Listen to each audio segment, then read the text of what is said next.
My son, నీకు ఇల్లు లేక బాధపడుతున్నావా? అవును ఫాదర్ అన్నాడు. కంగారు పడుకు, నీకు ఎక్కడ నచ్చితే అక్కడ, ఇదిగో నజరేయుడైన యేసు నామమున నీకు ఆజ్ఞాపిస్తున్నాను, నువ్వు ఇలా రోడ్డు మీద వెళ్తున్నప్పుడు నీకు ఎక్కడైనా ఇల్లు నచ్చితే, అది 2 అంతస్తుల బిల్డింగ్ అయితే ఎవ్వరు లేని టైంలో ఆ గేటు మీద చేసి ప్రార్థన చేయి, ఆ ఇల్లు నీదవునుగాక అన్నాడంట.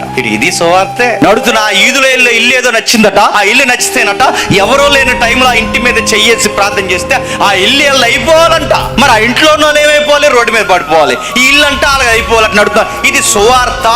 మీకు నచ్చినా నచ్చకపోయినా ఒక పచ్చిగా ఒక మాట చెప్తున్నాను చూడండి. యేసు ప్రభువుని నమ్ముకుంటే ఇల్లు వస్తారు, ప్రభువుని నమ్ముకుంటే పెళ్లి కానులకు పెళ్లి అవుతుంది, యేసు ప్రభువుని నమ్ముకుంటే పిల్లలు పుడతారంటే ఇవన్నీ సెకండరీ అండి. ఫస్ట్ ఏమొస్తా చెప్పనా? శ్రమ వస్తుంది. నీ ఇంటి వారు నీకు వ్యతిరేకం అయిపోతారు, నీ స్నేహితులు నీకు దూరం అయిపోతారు, నీ సంసారంలో రగడ స్టార్ట్ అవుద్ది. నువ్వు యేసు ప్రభువులో భక్తిగా ఉన్నంత కాలం నీ జీవితంలో తెలియని పరిస్థితులకి రివర్స్ జరుగుతుంటాయి. ఎందుకు ఇలా జరుగుతున్నాయి ప్రభు అంటే ఆన్సర్ ఉంది బైబిల్లో, నువ్వు ఇంటికే పిలువబడ్డావు.